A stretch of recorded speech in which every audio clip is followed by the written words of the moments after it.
ও আল্লাহ, আপনি কি জানেন না আমি কতটা ভেঙে গেছি? আমি তো কখনো এমন জীবন চাইনি। আমি তো শুধু একটু শান্তি চেয়েছিলাম, একটু ভালোবাসা, একটু নির্ভরতার জায়গা। কিন্তু আজ আমি যেন একা, নিঃস্ব, ভেতর থেকে চুপচাপ মরে যাচ্ছি। প্রতিদিন সকালে উঠে মনে হয় আজ হয়তো কিছু ভালো হবে, হয়তো আমার দুঃখের শেষ হবে। কিন্তু না, দিন শেষে সব একই থেকে যায়। হাসির আড়ালে লুকানো কান্না, চোখের নিচে জমে থাকা ক্লান্তি, বুকের ভেতর জমে থাকা নিঃশব্দ চিৎকার। এগুলোর সাক্ষী শুধু আপনি, হে আল্লাহ। আমি জানি আপনি ছাড়া আমার কেউ নেই।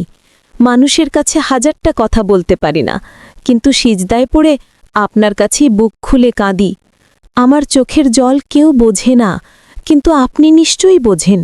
আপনি তো অন্তরের খবর জানেন। ও আল্লাহ, আপনি জানেন আমি কতটা ক্লান্ত হয়ে গেছি জীবনের এই অস্থির যাত্রায়। সবাই ভাবে আমি শক্ত, কিন্তু আসলে আমি ভেতরে ভেতরে ভেঙে পড়েছি।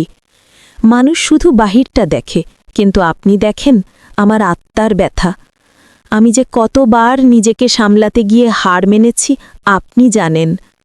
আমি যে কতবার অন্ধকারে একা বসে কেঁদেছি আপনি দেখেছেন।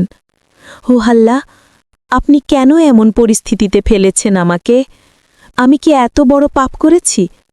আমি তো শুধু আপনার সন্তুষ্টি চেয়েছিলাম, মানুষের মতো একটু ভালোবাসা চেয়েছিলাম, সামান্য সুখ চেয়েছিলাম। কিন্তু কষ্টই কেন আমার নসিবে লিখে রেখেছেন?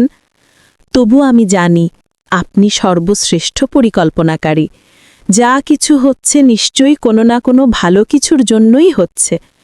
হয়তো আপনি আমাকে দুনিয়ার নয়, আখেরাতের জন্য গড়ে তুলছেন। হয়তো এই কষ্টের মধ্য দিয়েই আপনি আমাকে নিজের কাছে টেনে নিচ্ছেন। কিন্তু আল্লাহ, আমি মানুষ, আমি দুর্বল। এই কষ্টের ভার আর বহন করতে পারছি না। প্রতিটি রাত আমার জন্য যন্ত্রণার, প্রতিটি দিন অনিশ্চয়তায় ভরা। যখন দেখি অন্যরা সুখে আছে, তখন বুকটা হাহাকার করে ওঠে। আমি বলি, আমারও তো এমন